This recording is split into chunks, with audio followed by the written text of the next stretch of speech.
like to do is first go over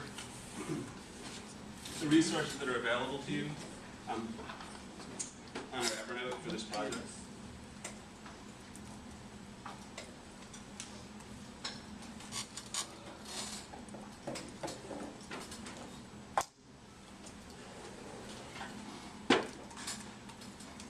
And for people who've been following the Evernote, I did update the gallery listings today.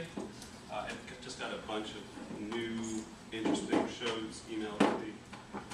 And it's worth checking out the announcements, etc. link that has, there's my picture there, but right here, the gallery announcements.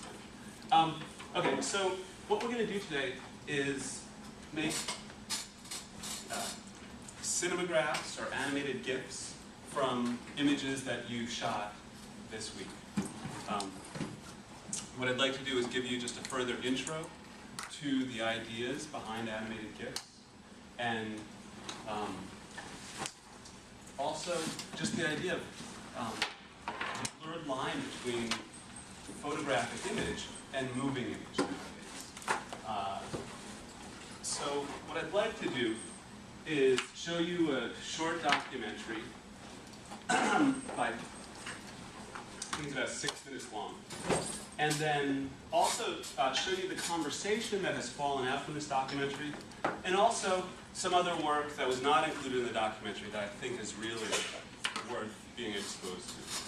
Okay, so I'm going to start with this. Remember that all of this is currently on our Evernote class page.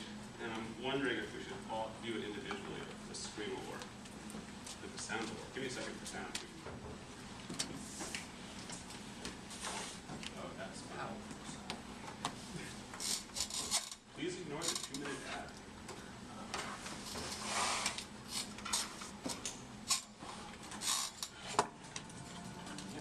Established.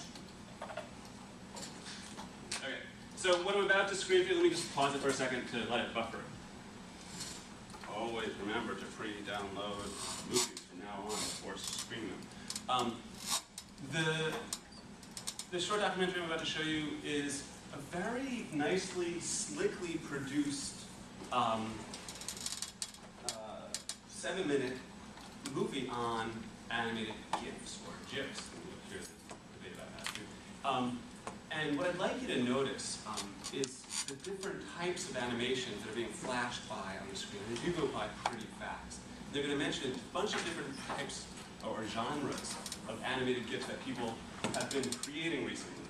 So please have a pen handy, actually, and write down any names of styles that you might be interested in investigating. You can always Google them. These are easily, I mean, the wonderful thing about animated GIFs is that it's a media that's native to the internet, so you can find examples very easily on YouTube.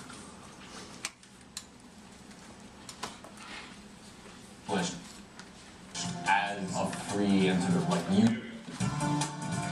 GIFs were established as a free and sort of like usable part of the web. GIFs are great because it's a low barrier to entry. Anybody can play around, and it's fun. The animated GIF for us was just a photograph that can move and existed forever. This is a photograph that is still alive, and so we were already thinking beyond the limitations of the file name.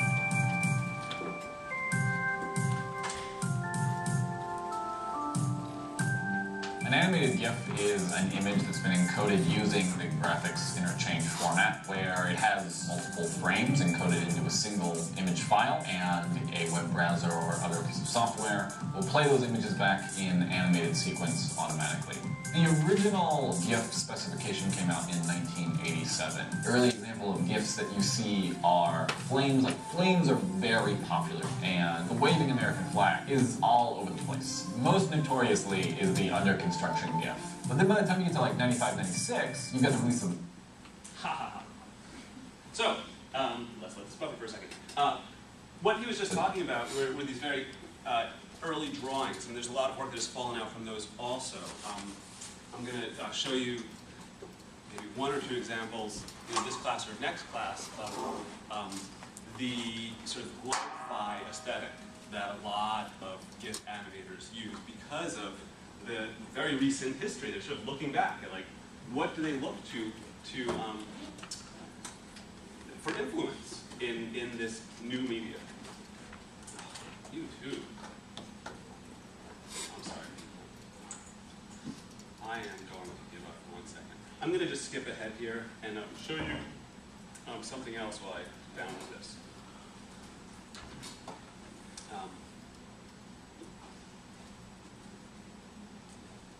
Anyway, let me show you something else. So that's fine. Go. Just going to download this link so that we won't keep getting buffering problems. I apologize. 1 second here. Okay.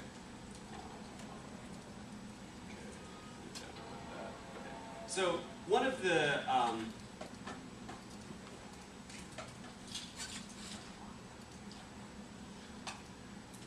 the most well-known collectives utilizing animated GIFs right now is called PaperRad. PaperRad really is a brother and sister who went to RISD and now live in like rural Pennsylvania, and a few of their friends. And what they've really done is taken this overly brightly colorful style of that early web that was just being described, and satirized it, but also took it so seriously. I mean, they are repeating it over and over and over, and using this sort of hokey quality, and being taken seriously with it. I mean, like, could it be any cuter? I mean, we're talking about rainbows and bees. It's sort of like, how ridiculous can people's expectations get? Okay, I'm sorry. I'm going to show you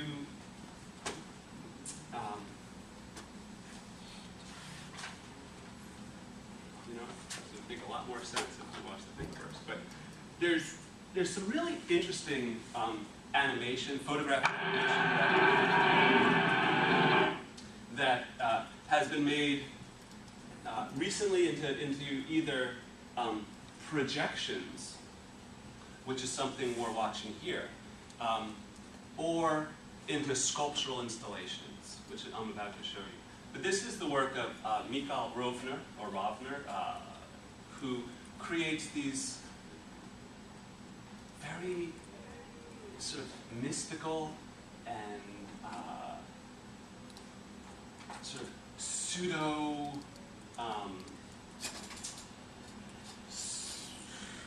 I'd call it pseudo superstitious style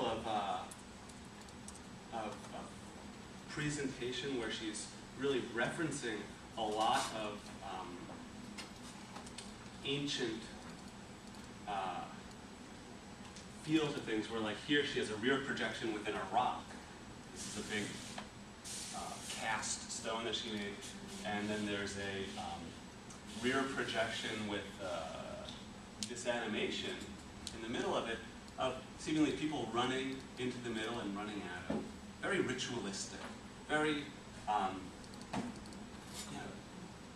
and I hesitate to sort of name certain religions, but I'm thinking like pagan-esque or you know, other sort of old, sort of in touch with the earth style. Actually, she's represented by technology once again. Pace Gallery, which honestly has one of the most well-developed pages for their artists they represent. So here we have Mikael Rovner's work, and if we just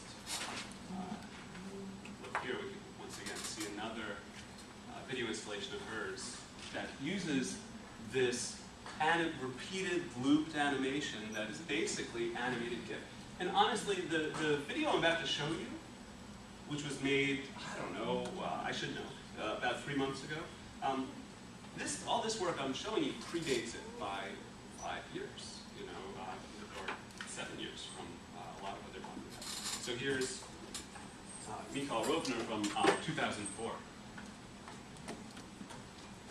And what we're looking at here is a vitrine that was one of many in a very sort of pristine gallery. And within the vitrine were rocks with seeming hieroglyphics. But when you got closer, the hieroglyphics turned out to be little silhouettes or reverse silhouettes, a negative silhouette, if you will, of people moving or dancing in funny ways, it seems like. Is that a hologram? No, it's a projection on stone. You said a latrine. The vitrine.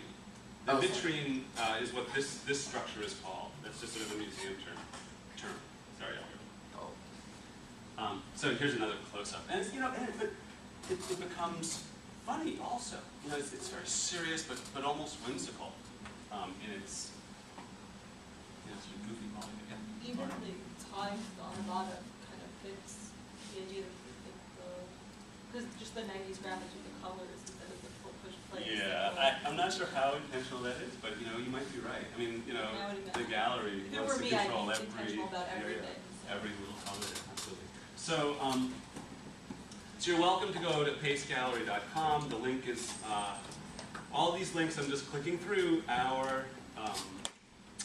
Evernote page. Okay, so that's Michael Rovner. I still have 8 minutes left. Let me just talk about another installation I saw.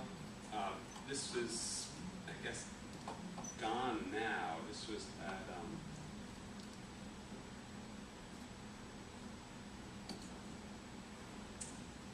up in March. Here we have a series of screens mounted on armatures that are showing different body parts on a screen. And each screen is just one or, I guess, 3 or 4 frames of like the same thing over and over. Boy, my cinematography wasn't great there. But you can see there's lips. 1, 2, 3, 4 pictures. 1, 2, 3, 4 pictures.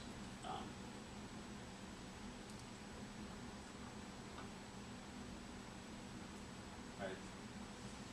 So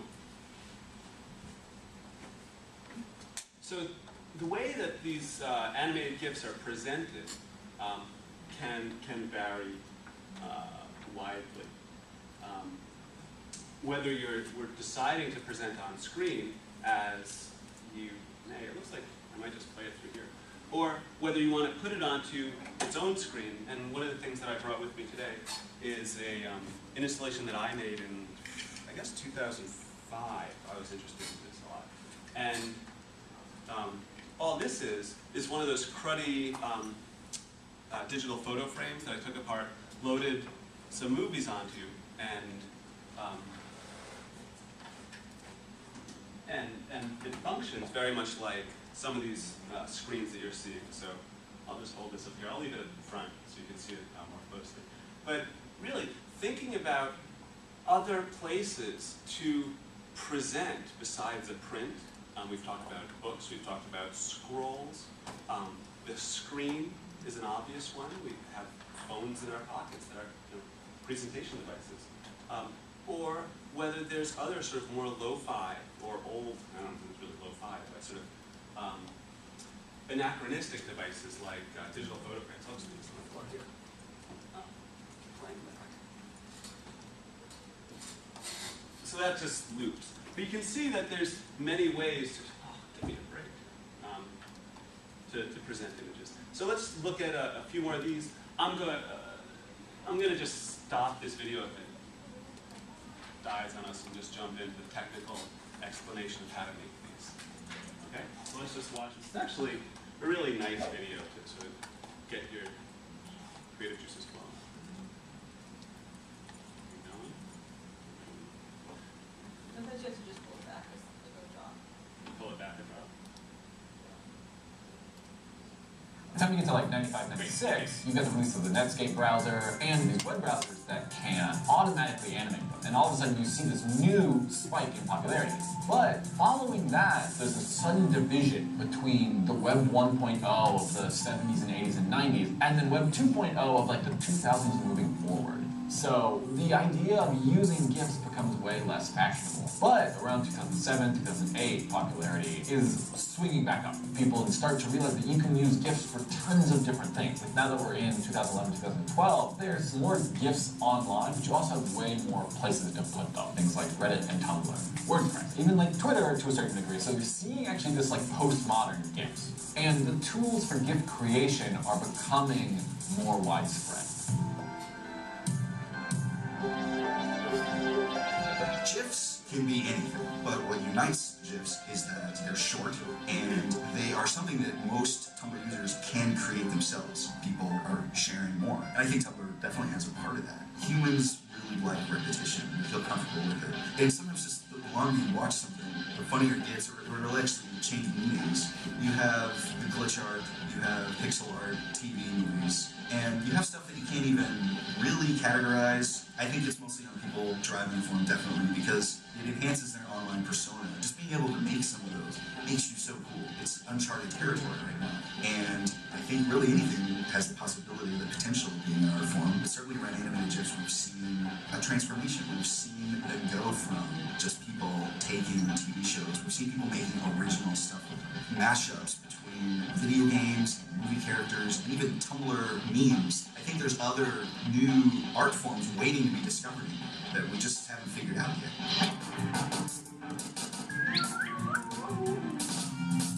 So we were doing fashion editorials, and that's all magazines and things like that. And the fashion world really didn't latch on to the internet, so we wanted to push that. It makes sense that the web is there, why put a still picture online? The image can now move. So instead of making still pictures, you would make animated pictures, and they would just go on infinitely forever. Everyone always describes their work as creepy. What's creepy about it? But our work is very playful. So, I mean, I think the two biggest inspirations is one, the web. We work off the memes, and memes are in our work. They're just a kid making something funny with their friend and tossing it up online because they That's can. where the best memes come from, you know? Yeah. It's accidents. But besides that, video games. It lends itself to like video game culture, like playing a game and blowing people up on the moon and slaying dragons and things like that. It's just this idea that you could be anything and You can go become anyone, anywhere. I mean, these are possible in games. We get bored really, really quick, and it's always about doing the next thing in technology. And it used to be that art was in museums on walls, and now all of a sudden with this thing of the web and art on screens, all of a sudden you go to the MoMA and there's a screen with art on it. So we just want to be there. I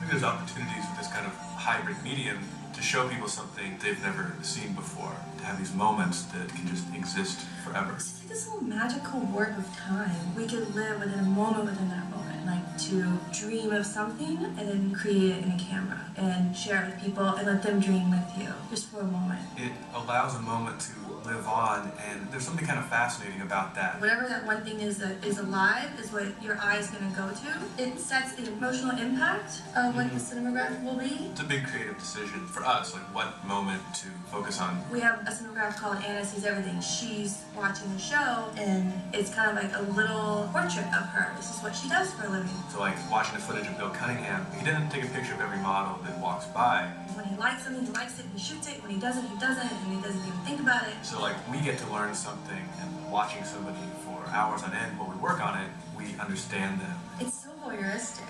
You look, and you feel like you should look away, but then you can watch it, and so then you can watch it some more, and it's like, oh. The simplicity of it, I feel, is really beautiful, and we see it as an evolution of photography. If you think of all the ways that photography is displayed, these are areas that we want to go into. There's little parts of it that are alive, and you can choose to engage in depth into the art, or you can choose to just glance at it and it's there as it's a photograph. And it's essentially something you've never seen before.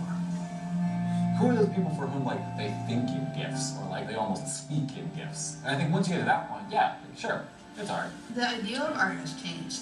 And we've always seen what we can get away with. It's fun. When we started making these, we were calling them animated GIFs, but it was so much more than that. It's just too new, and I love being a part of this at a time when we're just figuring it out.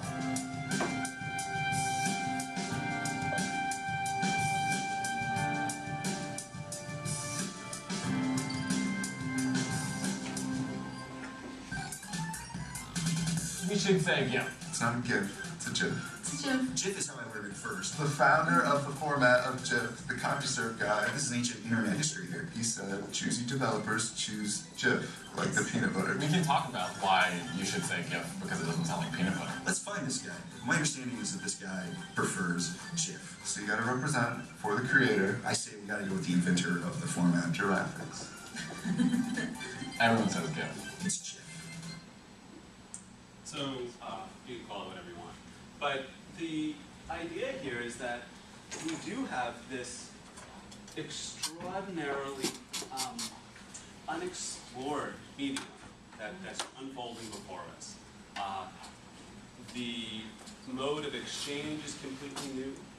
The methods of making these are quite new, and it's fun in a way that I think is surprising. You know, it doesn't matter what kind of image you put into a GIF, it makes it strangely funny or enticing or poignantly, you know, against that, you know, sort of sense that comes from this looping, predictable image. Yeah. Have there been issues, especially with like the extreme brightly colored looking ones, with people trying to sue or whatever because of induced seizures? I don't think so. Yeah, no, I mean, I think people with seizures. I mean, it happens in movies. Well, But I would imagine like here it is all there on the web and you don't know you're gonna land on it. That's great. I haven't heard anything about it. You might want to Google it. You know, that's an interesting issue to think about. So what I'm going to do is I'm going to put up quick instructions on how to make a GIF, and then we'll make one. I'll make one actually using your screens to display during my demonstration. I'm going to take over your screens because there's some very small buttons they need to sort of see me click. And then I'd like you guys to do that also. So, you know what, I'm gonna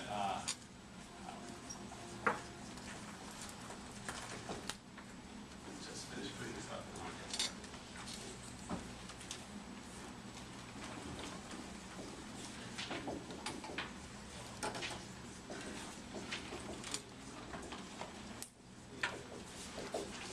Okay, so these are the three big things that you've probably not seen before. A lot of the technique that we're going to be using when making animated GIFs is the same techniques, the same set of techniques that we use when creating collage. We're talking about layer masks. That's really it. It's kind of simple once you see the technique, so it won't take me long to demonstrate. So let me.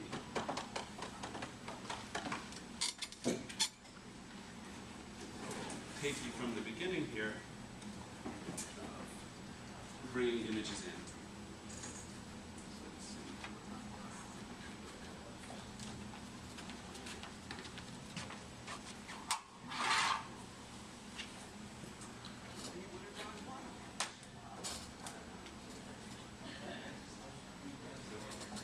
So,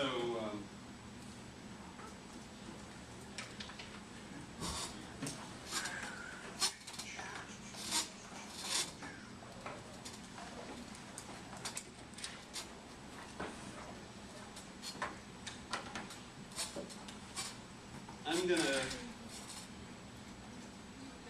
make an animation using some images that I shot out of a bus window over the Meadowlands. And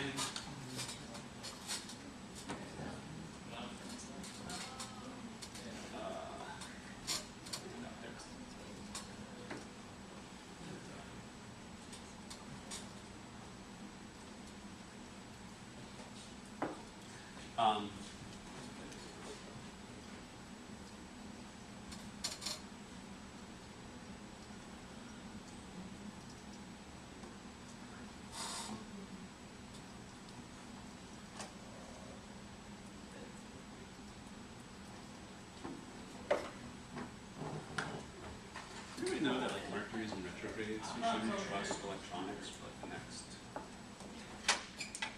Don't trust technology for the next cycle. And I think it's like ismercuryinretrograde.com is a real website. You can just type that in and find out. Astrology. Okay. So here's the contents of my memory card. Oh, actually, I was shooting these, and this might be a really cute one too. So I end up taking some cheesy pictures. You know, I find myself sort of enthralled by, you know, a pretty sunset like the next person. So let's get these. I shouldn't be showing you those. Shame on me. Speaking of pictures that I wouldn't print, I'm going to pick up your second set of prints today during lab time and bring them in so you can go through them before next week's critique.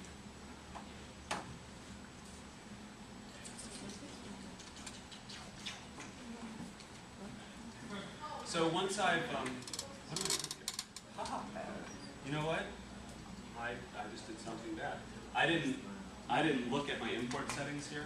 And for people who are using Bridge and not Lightroom, be sure that whenever you're working on an import, that you've checked all the settings over here, because I didn't, and I just used somebody else's settings to import my images, which would be annoying if I were using them. Okay, so where did I go? Teacher.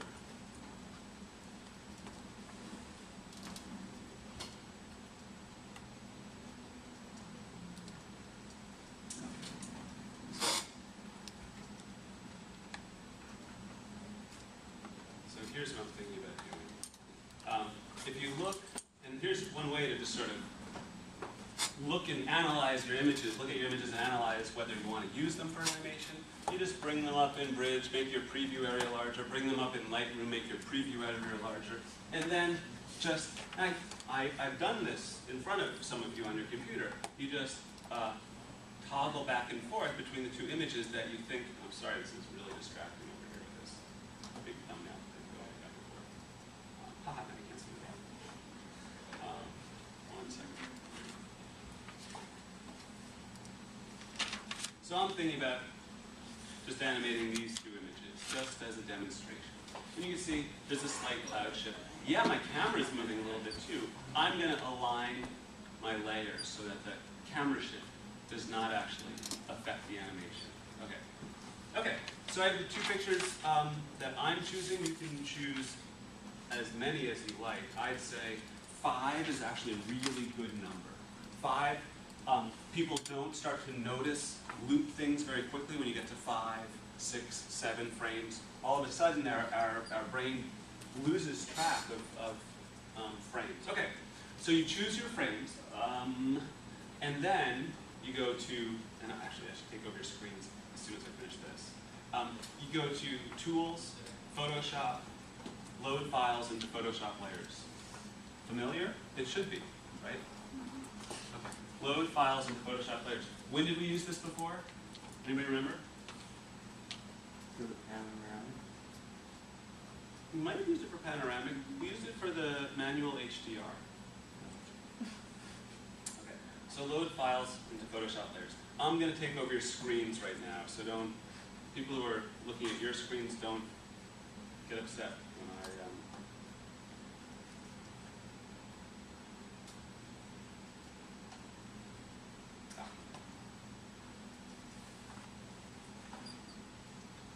I'm going to take over your screen.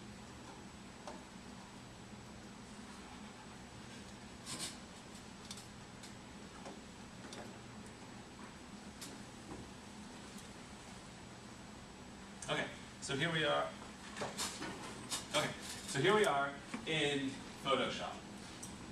If you look, my workspace looks like junk. I don't like how this looks, right? I'm going to go to Workspace, reset essentials so I know where everything is. Ah, here's my layers.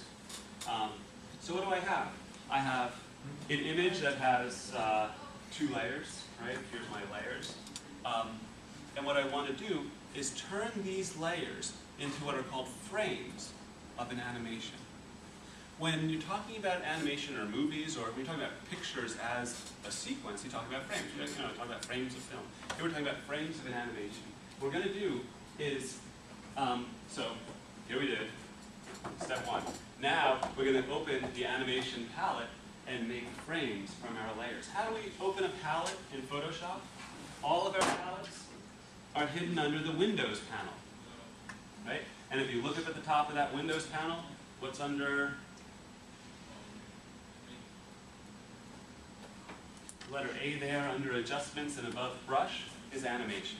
And I don't know if you ever clicked this before, but this palette, or panel, I always mix them up, opens up a timeline down here.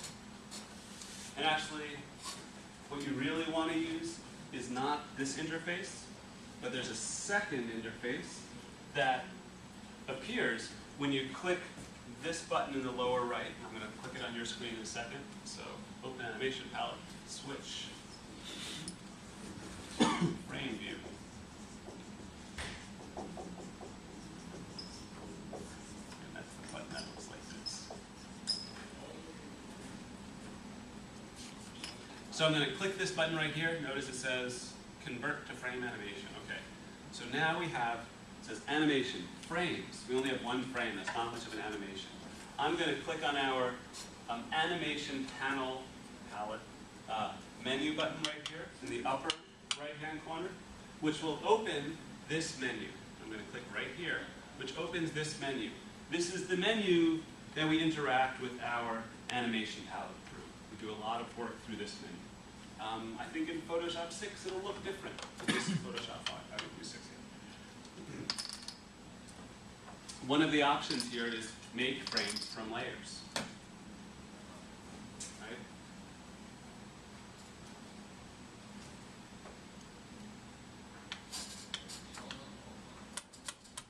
And now what happened? I have 2 frames. I have 2 layers. My first frame, which we're now active on, we're now highlighted on, if you notice, the bottom layer is visible. The top layer is not visible. The eyeball isn't there, right? That indicates that it's not visible. If I click on my second frame,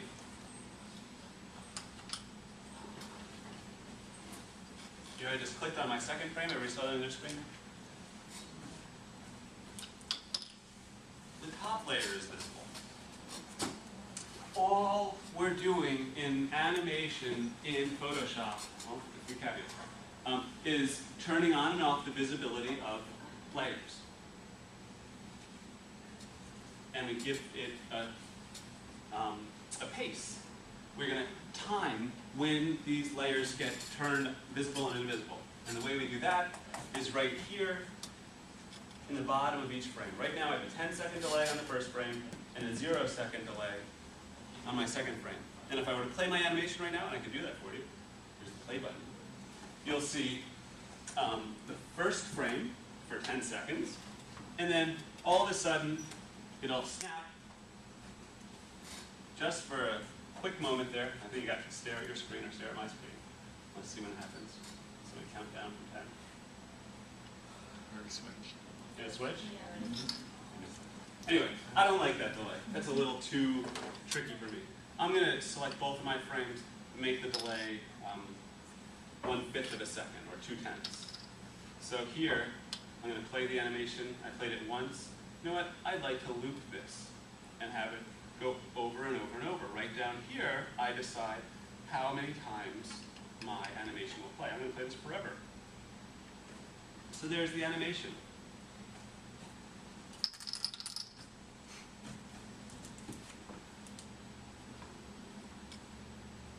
It's amazing also to me how our eye, when presented with 2 images, one after another, that go back and forth. I really seems to, and it's our brain actually, really gives us a false sense of 3D, right? Because what's happening is there's just a little bit of parallax, right? Like there's, the front things are moving much more drastically than the back things, although this is jittery. I'm going to show you how to align layers right now. So I run my animation. I see that I don't like the layer alignment, first of all, right? I kind of don't like the timing, and I'm going to adjust those. The other thing I'm thinking is maybe I want to leave some things from one frame and just move the clouds. To do that, all we have to do is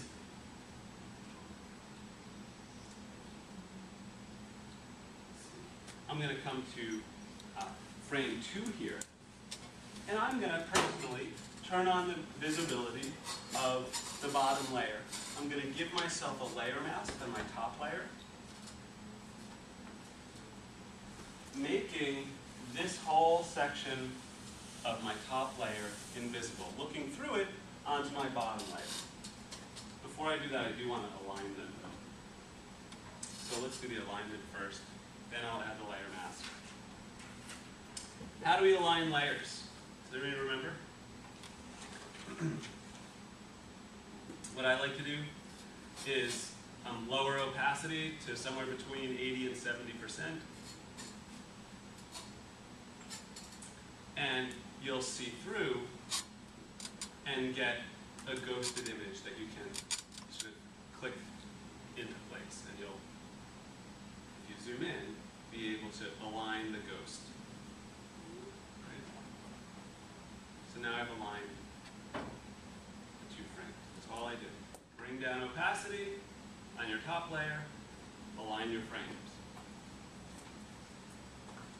Now I said I wanted to see through this section so that I don't have the fence wiggling. Did anybody notice that? Like the fence was wiggling, that was bothering me. It's actually really happening. It's a very windy day there. This is the beach at Kingsborough Community College. Do you know they have a beach there? Okay, add a layer mask, right? Everybody's got to add a layer mask. Right down here, add layer mask button. And now I'm going to get my black brush. And I am simply going to, and you don't see much happening, right? Because we're basically getting very little difference, but that little difference was attracting the eye away from what I was hoping to show, which was maybe the clouds moving. So now, if you look at my layer mask, we have this whole section masked out. The only thing visible from our top layer here is this section of clouds. Okay, so let me play this back now.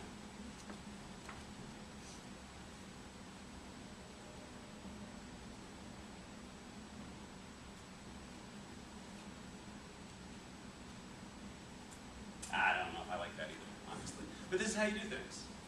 I mean, this is pretty cheesy, right?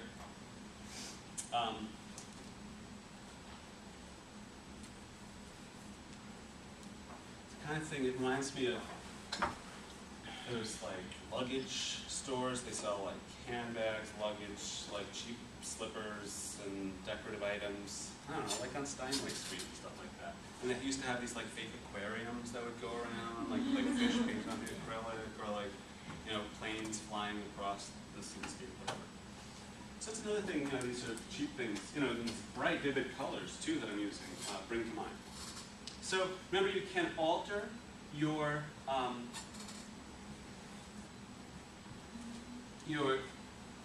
pacing of your animation, and I'd encourage you to take advantage of that. Okay. Once you've completed your animation, you should save it as a Photoshop file, and you also need to save it as an animated GIF.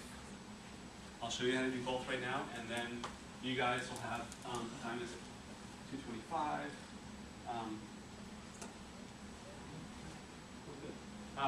Until about, what, 5 for lab time. Okay.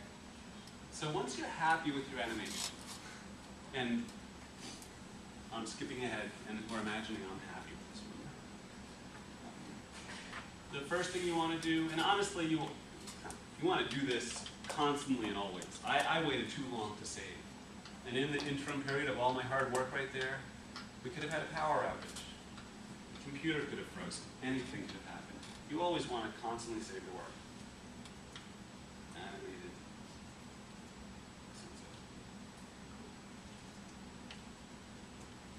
Okay. So I'm going to save it as a PSD file, a Photoshop file, so that if I want to work with it more later, I can. And now, if I want to view this on anything else, I need to save it as an interchangeable file. And that file type that we're going to be using is an animated GIF. The way you make an animated GIF in Photoshop is using the save for web and devices.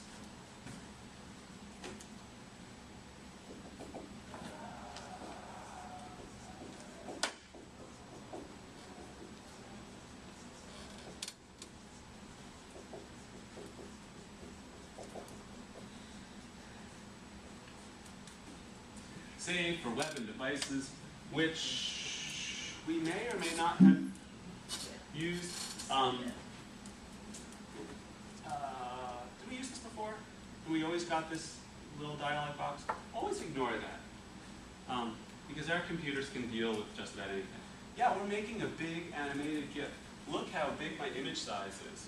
I shot that thing at 4,500 pixels wide by 3,000 pixels high, basically. Do I need to make my animation that big? No, there's no screen that big. If I was thinking about putting this on some gigantic screen or across 4 screens in an installation, maybe. But honestly, like even a 1080i screen, not going to be showing anything that wide or that high. So we could bring down our image size. And I generally like to save my images with a width of about 1,000 pixels. And why do I like 1,000? Because it looks good on this device. And this device. There's, you know, how many tens of millions of people are viewing the internet through nowadays? Okay, so you bring down your image size. Make sure that you're saving this as a GIF, or GIF, as people who like peanut butter say. Honestly, the default settings are fine. Selective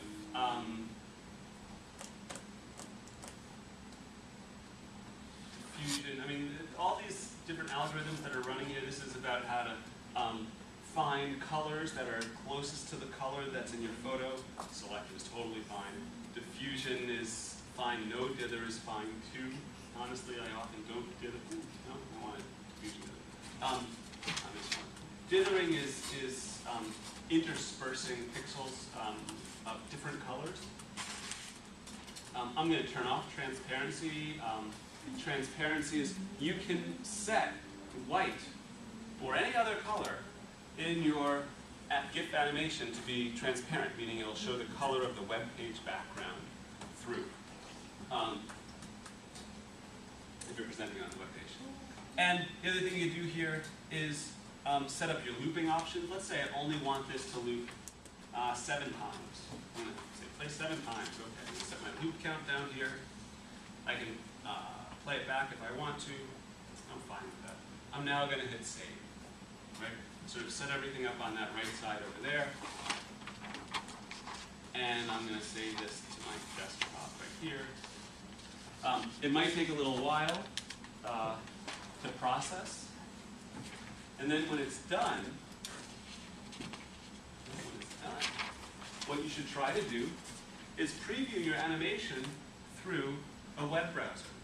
So I'm going to open up Firefox and open the file that I just made, which is on my desktop, hopefully, and it's right here. And if I hit open, it should loop that moving bit of cloud 7 times and then stop. Kind of creeps people out. Yeah. Another thing you could do to freak people out is put a very long delay at the beginning or in the middle of animations. You could set up 10, 20-second delays and people think it finally stopped and it starts again. You know, it really is up to you to decide what sort of type of movement and what sort of emotional quality you want to evoke through that movement. It can be scary, for sure. And there used to be, you know, back in my day when people sent email. Those emails, usually the videos that like all of a sudden that scary face. Yeah. So, okay. Any questions before I turn it all over to you guys? No? Everybody's okay? Okay. If you can't think of what to animate, show me what you've shot. If you need to shoot something, we can go outside and take some pictures really fast. Look at my frames here. Great. Oh, you know, I was trying to think about using Hyper for which one. Look at this. Look at this here. Look at this here. This is my marker. Great. And I think you should use 5 of them. Skip. I think these. Look at this. Look at this. You can put up like this. So what I do, like slice 5 of them. Select them. You can go to Windows. I'm sorry. Tools, Photoshop. How? Same way? Load files in Photoshop. There's 2 of them. Okay. Hey, Tony. Yeah, because